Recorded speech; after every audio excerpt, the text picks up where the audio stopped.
नमो भगवते वासुदेवाय।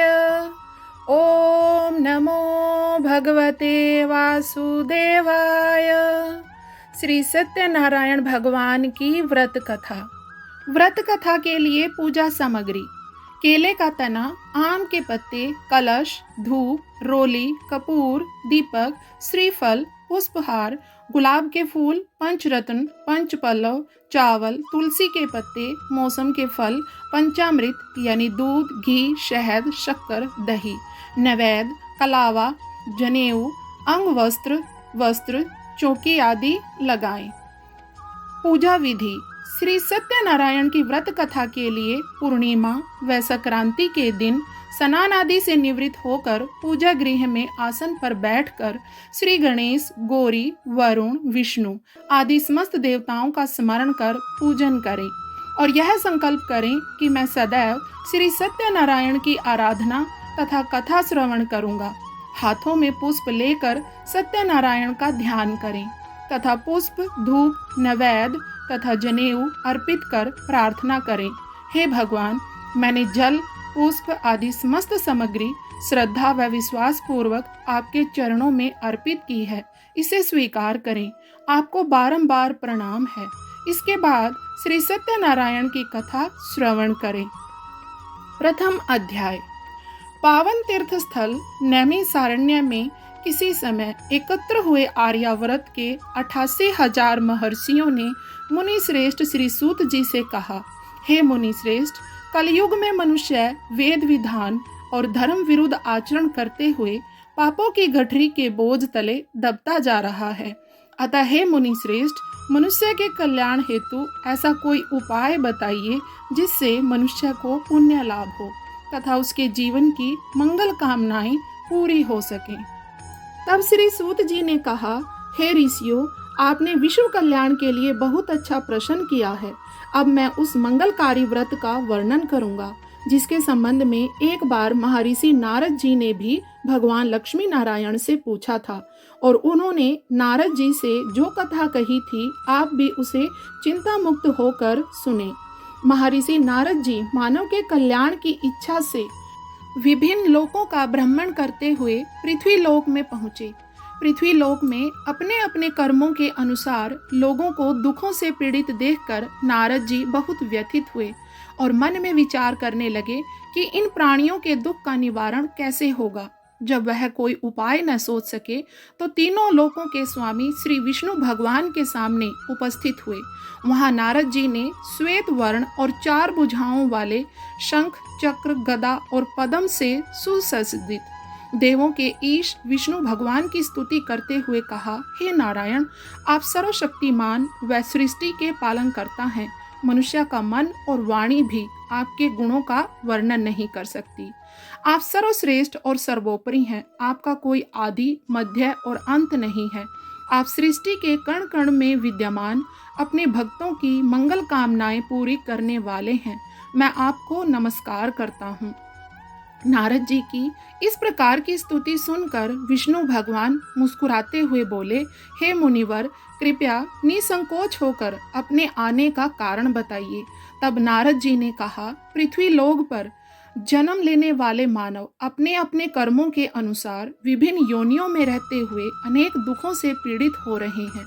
हे त्रिलोकीनाथ, मुझ पर कृपा करते हुए कोई ऐसा उपाय बताइए जिससे उनका दुख नष्ट हो सके और वे सुख संपत्ति का भोग करते हुए मोक्ष को प्राप्त करें।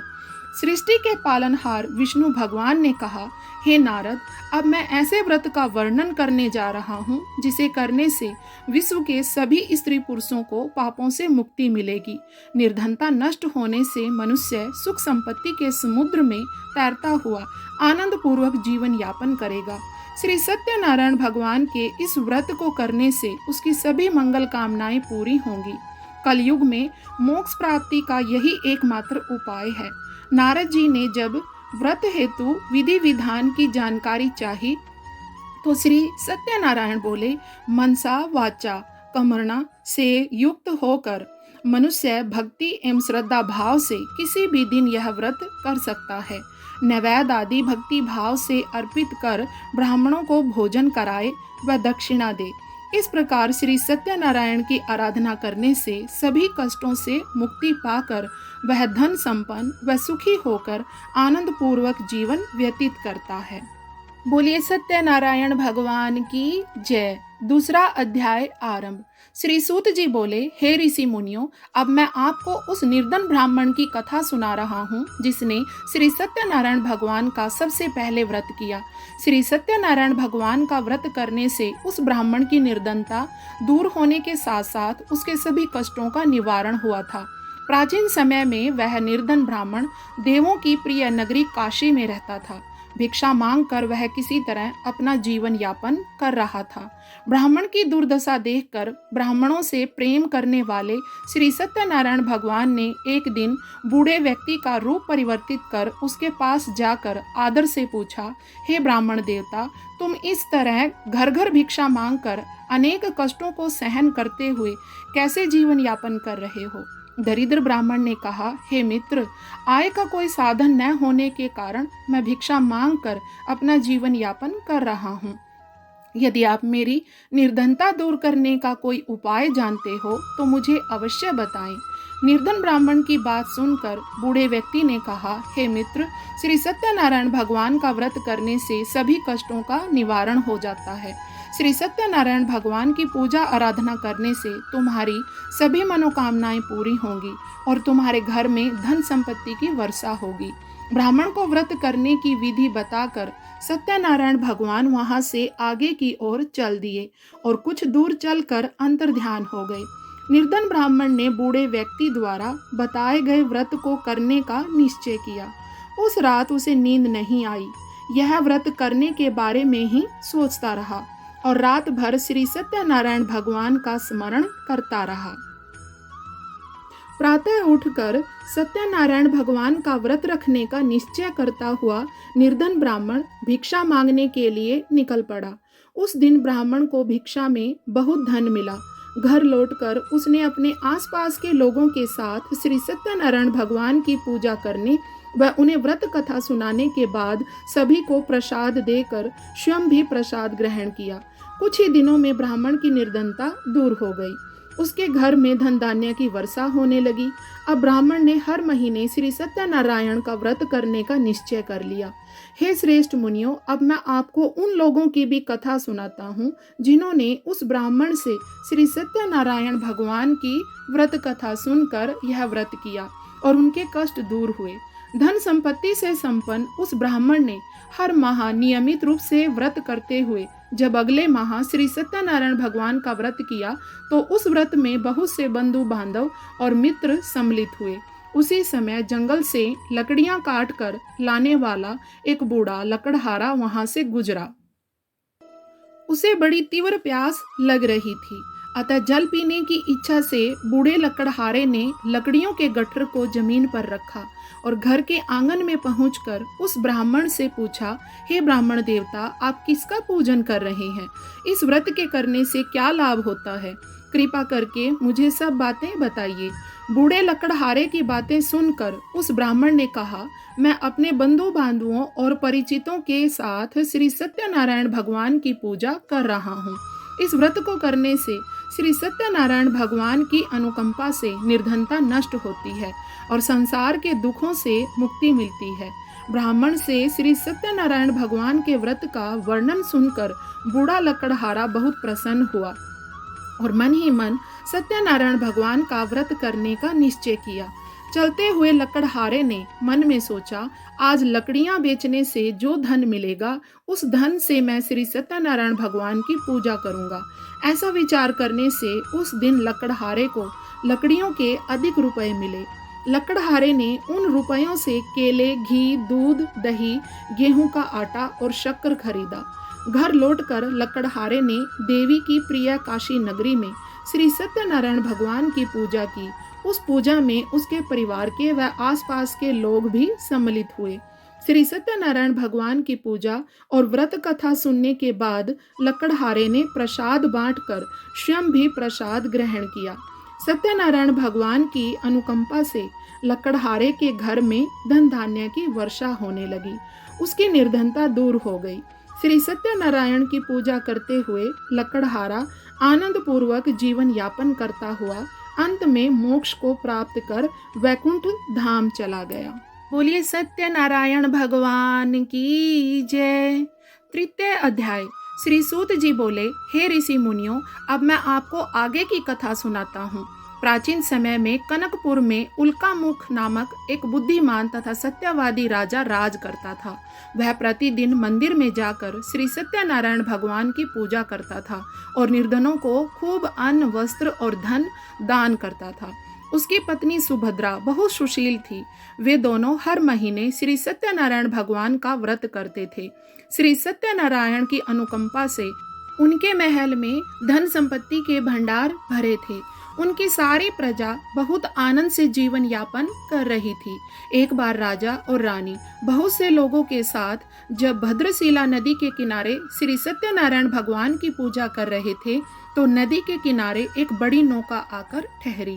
उस नाव में एक धनी व्यापारी यात्रा कर रहा था।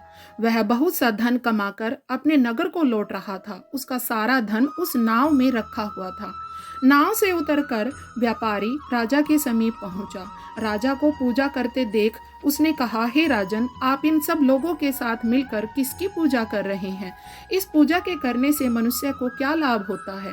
राजा ने व्यापारी से कहा, हम हर पूर्णिमा को सत्यनारायण भगवान का व्रत करते हैं और फिर पूजा अर्चना के बाद भगवान का प्रसाद लोगों को बांटकर स्वयं भी प्रसाद ग्रहण करते हैं।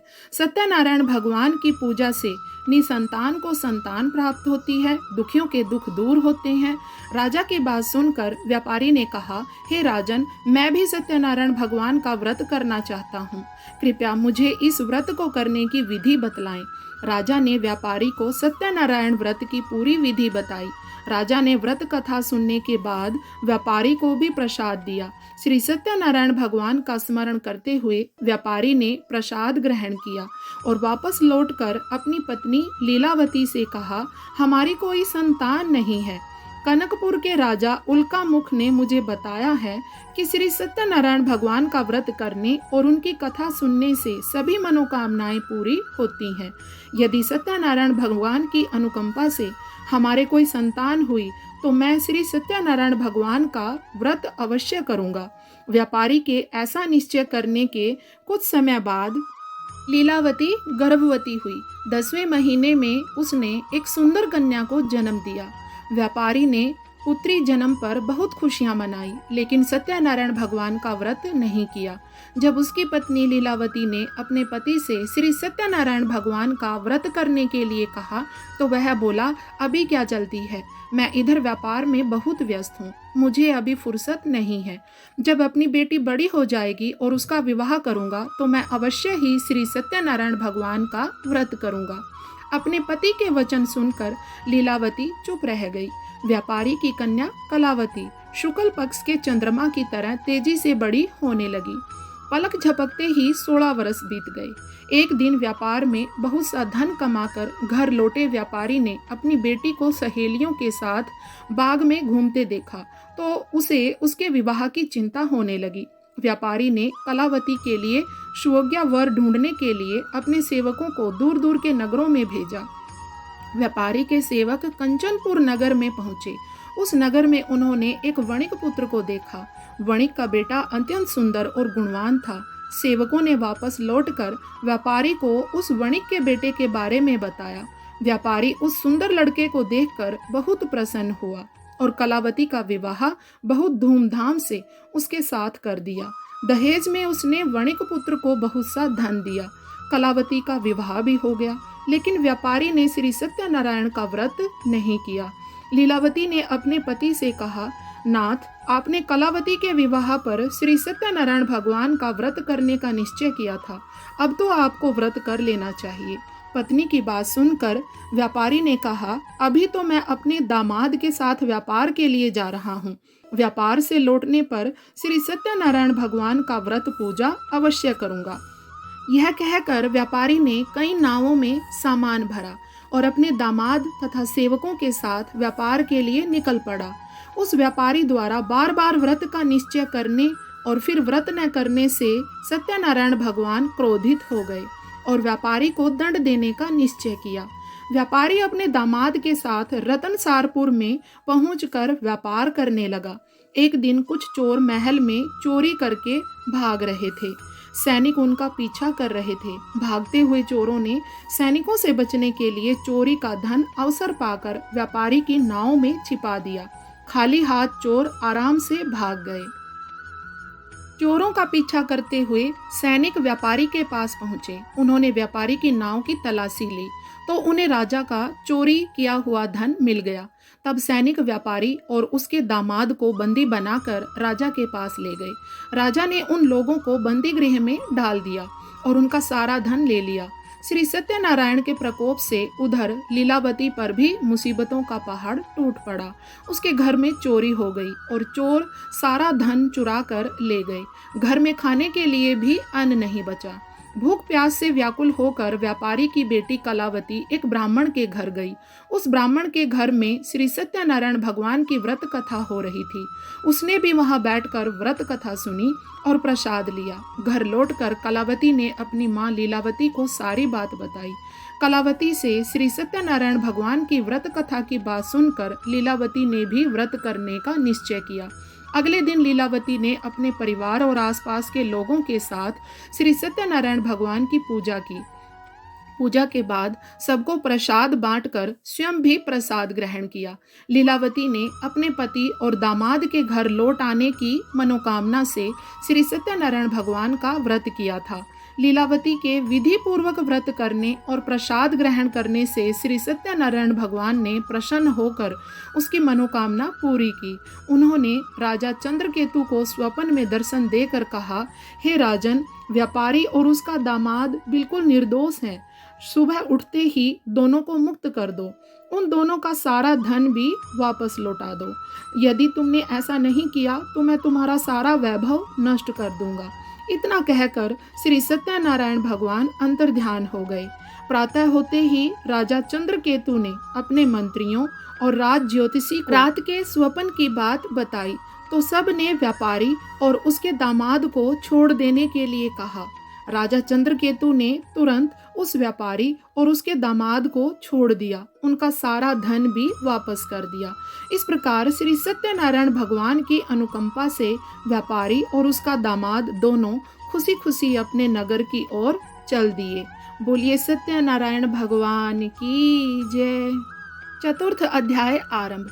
श्री सूत जी बोले, उस व्यापारी ने अपने दामाद के साथ शुभ मुहूर्त में नावों द्वारा रतनसारपुर से प्रस्थान किया।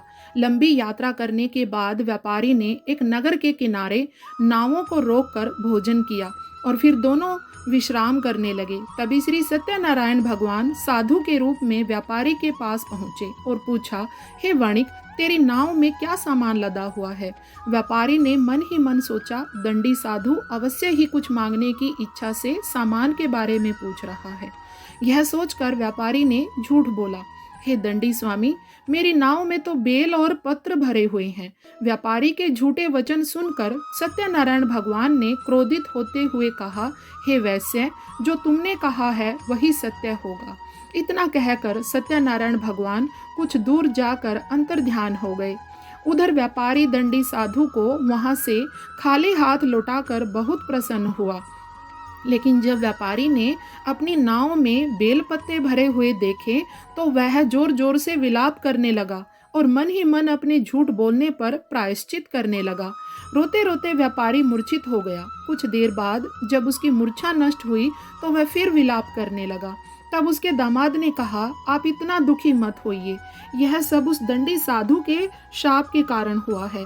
अतः वही दंडी महाराज हमें इस विपत्ति से छुटकारा दिला सकते हैं। दामाद के वचन सुनकर व्यापारी दंडी साधु की तलाश में चल दिया। कुछ देर ढूंढने पर उसे एक वृक्ष के नीचे दंडी साधु के रूप में सत्यनारायण भगवान मिल गए। व्यापारी ने दंडी साधु के चरणों में गिरकर झूठ बोलने की क्षमा मांगी। दंडी स्वरूप सत्यनारायण भगवान बोले, हे वणिक पुत्र, तेरे बार बार झूठ बोलने के कारण ही मैंने तुम्हें इतना दंड दिया है। तूने बार बार सत्यनारायण भगवान अर्थात मेरी पूजा करने के लिए कहा, लेकिन कभी पूजा की नहीं। व्यापारी ने तब हाथ जोड़कर कहा, हे भगवान, आप तो दीन दुखियों के कष्ट दूर करने वाले हैं, सबकी मनोकामनाएं पूरी करते हैं, मेरी इस गलती को भी क्षमा करें। आपके रूप को तो ब्रह्मा भी नहीं जान पाते, फिर भला मैं अज्ञानी कैसे आपकी लीला को समझ पाता। अब मैं जीवन में कभी झूठ नहीं बोलूंगा, सदैव श्री सत्यनारायण भगवान का व्रत और पूजा किया करूंगा। आप मुझ पर अनुकंपा करें। व्यापारी की क्षमा याचना सुनकर दंडी साधु ने उसे क्षमा कर दिया। उसी समय व्यापारी की नाव में भरे हुए बेल और पत्ते धन धान्य में परिवर्तित हो गए। व्यापारी ने अपने सेवकों के साथ अगले दिन श्री सत्यनारायण भगवान का व्रत करके उनकी पूजा की, सबको प्रसाद वितरित करके स्वयं भी प्रसाद ग्रहण किया।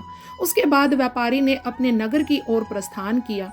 अपने नगर में पहुंचकर व्यापारी ने एक सेवक को अपने घर भेजा। सेवक ने उसके घर पहुंचकर लीलावती को सूचित किया। उस समय लीलावती और कलावती दोनों श्री सत्यनारायण भगवान की पूजा कर रही थी। पति और दामाद के लौट आने का समाचार सुनकर लीलावती ने पूजा पूरी करके प्रसाद ग्रहण करने के बाद कलावती से कहा, बेटी, मैं नदी किनारे जा रही हूँ, तो घर का काम पूरा करके आ जाना। कहकर लीलावती नदी की ओर चल पड़ी। परंतु कलावती पति से मिलने की खुशी में प्रसाद ग्रहण किए बिना ही घर से निकलकर नदी किनारे जा पहुंची। उसके प्रसाद ग्रहण न करने के कारण सत्यनारायण भगवान क्रोधित हो उठे। उन्होंने व्यापारी की नाव को नदी में डुबो दिया। अपने पति को वहां न देखकर कलावती ने जोर जोर से रोना शुरू कर दिया।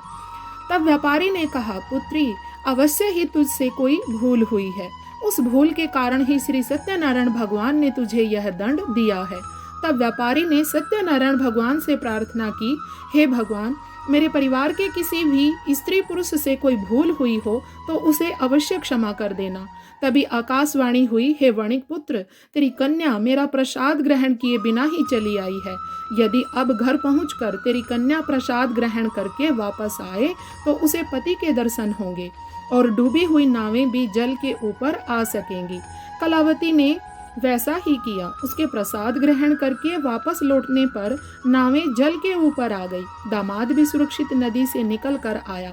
घर लौटकर व्यापारी ने अपने परिवार और बंधु बांधवों के साथ मिलकर विधि विधानुसार श्री सत्यनारायण भगवान की पूजा की। उसकी सभी मंगल कामनाएं पूरी हुई और वह आनंद पूर्वक जीवन यापन करता हुआ विष्णु लोक को चला गया। बोलिए सत्यनारायण भगवान की जय। पंचम अध्याय आरंभ। श्री सूत जी बोले, हे ऋषि मुनियों, मैं और भी कथा सुनाता हूँ। कौशलपुर में एक राजा था तुंगध्वज। उसकी प्रजा उसकी छत्र छाया में आनंद पूर्वक रह रही थी। राजा तुंगध्वज अपनी प्रजा के सुख दुख का बहुत ध्यान रखता था, लेकिन एक बार उसने भी सत्यनारायण भगवान का प्रसाद ग्रहण नहीं किया। तब सभी को चिंताओं से मुक्त करके धन संपत्ति से भंडार भरकर प्राणियों को जीवन के सभी सुख देने वाले श्री सत्यनारायण भगवान ने राजा को प्रसाद ग्रहण न करने का दंड दिया। एक दिन राजा तुंगध्वज जंगल में हिंसक पशुओं का शिकार करने निकला था। तेजी से घोड़ा दौड़ाकर शिकार का पीछा करते हुए वह अपने सैनिकों से अलग हो गया और देर तक हिंसक जानवरों का शिकार किया। अतः कुछ देर विश्राम करने की इच्छा से वह एक बड़े वृक्ष के नीचे जाकर बैठ गया। समीप ही कुछ चरवाहे श्री सत्यनारायण भगवान की पूजा कर रहे थे। राजा ने उनके पास से गुजरते हुए सत्यनारायण भगवान को नमस्कार नहीं किया। चरवाहे ने राजा को पूजा के बाद प्रसाद दिया तो राजा ने उन्हें छोटे लोग समझकर प्रसाद ग्रहण नहीं किया और घोड़े पर सवार हो अपने नगर की ओर चल दिया। राजा जब नगर में पहुंचा तो देखा कि उसका सारा वैभव तथा धन संपत्ति आदि नष्ट हो गया है। श्री सत्यनारायण के प्रकोप से राजा निर्धन हो गया। तब राजज्योतिषी ने राजा से कहा, महाराज, आपसे अवश्य ही कोई भूल हुई है। अगर आप उस भूल का प्रायश्चित कर लें तो सब कुछ पहले जैसा हो जाएगा। राजा को तुरंत अपनी भूल का स्मरण हो आया। अतः मंदिर में राजा ने जाकर श्री सत्यनारायण भगवान से क्षमा मांगी और उनकी पूजा की। पूजा के बाद प्रसाद ग्रहण करने से श्री सत्यनारायण भगवान की अनुकंपा से चमत्कार हुआ। राजा का खोया वैभव पुनः लौट आया। श्री सत्यनारायण भगवान की अनुकंपा से जीवन के सभी सुखों का भोग करते हुए अंत में राजा तुंगध्वज वैकुंठ धाम को गया और मोक्ष को प्राप्त किया। श्री सत्यनारायण भगवान के व्रत पूजा को जो भी मनुष्य करता है उसके सभी दुख चिंताएं नष्ट होती हैं। उसके घर में धन धान्य के भंडार भरे रहते हैं। निसंतानों को संतान की प्राप्ति होती है और सभी मनोकामनाओं को प्राप्त कर मनुष्य अंत में मोक्ष को प्राप्त कर सीधे वैकुंठ धाम को जाता है। बोलिए सत्यनारायण भगवान की जय। श्री सूत जी ने कुछ पल रुक कर कहा, हे श्रेष्ठ मुनियों, श्री सत्यनारायण भगवान के व्रत को पूर्व जन्म में जिन लोगों ने किया उन्हें दूसरे जन्म में भी सभी तरह के सुख प्राप्त हुए। वृद्ध सतानंद ब्राह्मण ने पूर्व जन्म में सत्यनारायण का विधिवत व्रत किया तो दूसरे जन्म में सुदामा के रूप में भगवान की पूजा करते हुए अंत में मोक्ष को प्राप्त कर बैकुंठ धाम को चला गया। उल्कामुख राजा अगले जन्म में राजा दशरथ के रूप में मोक्ष को प्राप्त करके वैकुंठ को गए। व्यापारी ने मोर ध्वज के रूप में जन्म लिया और अपने पुत्र को आरे से चीरकर भगवान की अनुकंपा से वैकुंठ को प्राप्त किया। राजा तुंगध्वज अगले जन्म में मनु के रूप में जन्म लेकर भगवान का पूजा पाठ करते हुए लोकप्रिय होकर सदकर्म करते हुए मोक्ष को प्राप्त कर वैकुंठ धाम को चले गए। हे ऋषि मुनियों, श्री सत्यनारायण भगवान का व्रत और पूजा मनुष्य को सभी चिंताओं से मुक्त करके धन संपत्ति के भंडार भरकर अंत में जन्म जन्मांतर के चक्रव्यूह से मुक्ति दिलाकर मोक्ष प्रदान करता है। बोलिए सत्यनारायण भगवान की जय। श्री सत्यनारायण जी की आरती। ओम जय जगदीश हरे स्वामी, जय जगदीश हरे। भक्त जनों के संकट, भक्त जनों के संकट क्षण में दूर करे। ओम जय जगदीश हरे। जो ध्यावे फल पावे, दुख विन से मन का, स्वामी दुख विन से मन का। सुख संपत्ति घर आवे, सुख संपत्ति घर आवे, कष्ट मिटे तन का। हरिओम जय जगदीश हरे। तुम हो एक अघोचर, सबके प्राणपति, स्वामी सबके प्राणपति। किस विध मिलूं दया में, किस विध मिलूं दया में, तुमको मैं कुमति। हरिओम जय जगदीश हरे। दीन बंधु दुख हरता, तुम ठाकुर मेरे, स्वामी तुम रक्षक मेरे। करुणा हस्त बढ़ाओ, करुणा हाथ उठाओ, द्वार पड़ा मैं तेरे। हरिओम जय जगदीश हरे। विषय विकार मिटाओ, पाप हरो देवा, स्वामी कष्ट हरो देवा। श्रद्धा भक्ति बढ़ाओ, श्रद्धा भक्ति बढ़ाओ, संतन की सेवा। हरिओम जय जगदीश हरे। स्वामी जय जगदीश हरे। भक्त जनों के संकट, भक्त जनों के संकट क्षण में दूर करे। ओम जय जगदीश हरे। सत्यनारायण भगवान की व्रत कथा सुनने के लिए धन्यवाद। यदि आपको मेरे वीडियो अच्छे लगते हैं तो मेरे चैनल को सब्सक्राइब कर लेना। सत्यनारायण भगवान आप सब लोगों की मनोकामना पूर्ण करे। जय श्री राम।